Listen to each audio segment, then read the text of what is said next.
And we are very fortunate that we have a locator such as the Coca-Cola Beverage Incorporated Davao Plan 2 to be in Santa Cruz, because before this area, Perting Ignita, but now this has become an icon, a landmark, and we are very thankful. The municipality of Santa Cruz is very thankful for Coca-Cola Beverage Incorporated Davao Plan 2 for coming here, and hopefully you will be here to stay. And mind you, ang Coca-Cola is part of the SGLG.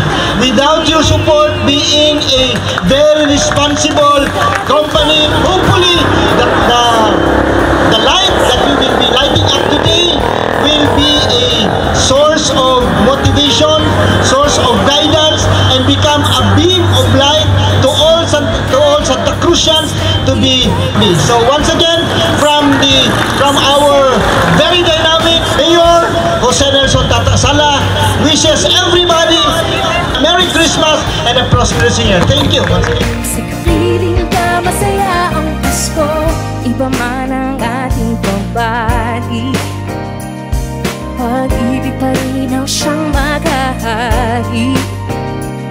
Ay iba man ang takbo ng ating kwento, iba di pinag-iwan ang Pasko.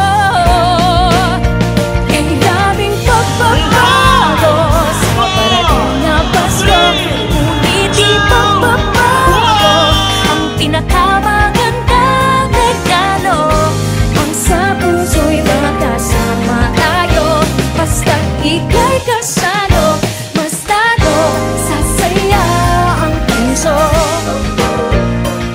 Sa kapiling ka masaya ang Pasko, sa kapiling ka masaya ang kahit may pinag-araanan o agwat na namamagitan, para sa isa't isa'y laging nandiyan.